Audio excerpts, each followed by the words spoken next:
Hi there, friends. I'm meteorologist Robert Spett. I want to talk about what's happening in the Western Pacific in just a moment, but I do want to talk about this large 7.0 magnitude quake off the coast of California. And you might be thinking, why California? Well, JMA did put out an advisory for the entire Western Pacific stating that there is that potential of a wave or at least water changes along the east coast of Japan, as well as a tsunami warning issued along the west coast of California, including the San Francisco Bay Area. Now, according to the National Weather Service out there, their Pacific Tsunami Warning coordinators are saying, at this time, as of I'm recording this, it's been about an hour since that quake. The waves should have arrived in about 10 minutes. I mean, I was there for March 11th. I know what a large tsunami it kind of indicates, and that wave arrived along the coast of Japan about the same distance offshore in the matter of minutes. So an hour later, the wave threat definitely lessens. And if you don't get a large wave on California, you're not going to get, this traversing out towards Hawaii, where PTWC is saying there's not a threat in Hawaii, and all the way out towards the Philippines, which wouldn't take place for about another 12 hours if this was to happen.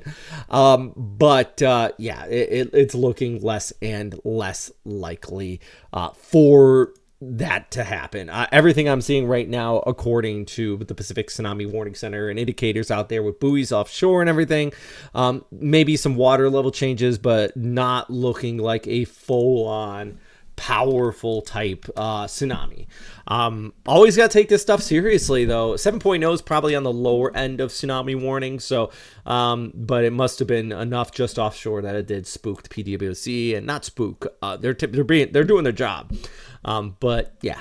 Anyways, yeah, so right now let's talk about the atmosphere, what's going on out here outside of, the oceans, and do have a little bit of the leftovers of the shear line. It's weakening out. We still have that cool air spilling in from the north, still bringing some showers across parts of Taiwan, northern areas of the Philippines, but all eyes are watching the tropics, because as we got in the early part of next week, we could see a couple lows. Here's one. We got the shear line dipping down, but by Monday and the Tuesday, we actually could see something develop here around Yap and Palau, and it could come on shore in Mindanao or southeastern Visayas by midweek. Something we definitely want to watch out for. In fact, taking a look at the kind of the picture right here, you see that low trying to develop here over the weekend. Get one kind of pushes on shore, increasing showers actually Saturday and this Sunday, but I'm watching this area south of Guam that could spin up, and that one more likely maybe a low pressure area. Actually, we take a look at the GFS. That's the Global Forecasting System, the American model here, kind of indicating, right there. See there by Tuesday and the Wednesday, maybe about 995 to 1,000 hectopascals low. And even the GFS pulling up on a low behind that by next weekend that could develop. Now, in either of these cases, that would indicate an increase in rainfall across the Philippines, which, we're kind of seeing that with the Climate Prediction Center. They're expecting that, but also indicates some interaction with the northeast monsoon towards the north, and you can even see that right here with gusty conditions stretching along the east coast of Visayas heading into next week, all the way out towards northeastern Luzon. So for the weekend, things are going to calm down for the time being. I mean, we take a look at the flyover here as we look ahead into our Saturday. And just in general, some isolated afternoon showers, but most of Luzon is going to be staying dry.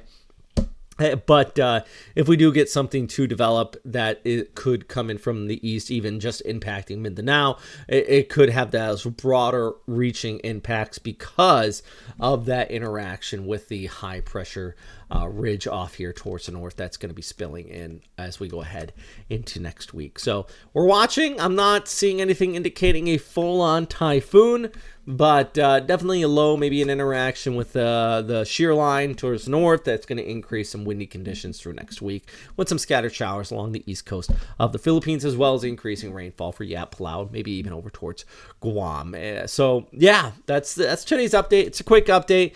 I did want to talk about this, and of course continuing to monitor what's going on in the Eastern Pacific with the tsunami warning, but at least at this time, I mean, I'm watching it.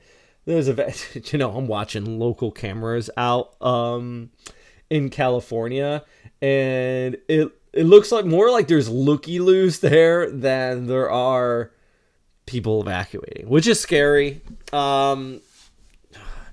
I don't know, as someone who's seen what happened in Japan, that's worrisome. But anyways, it is what it is.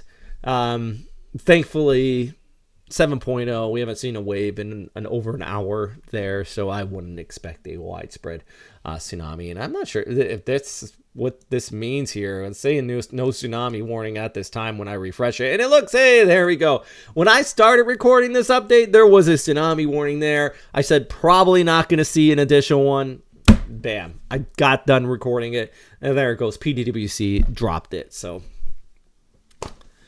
Take it from the guy who's been through many, many, many, many tsunami warnings. He's seen it there in real time, or at least during the duration of my recording. I don't put any cuts in these.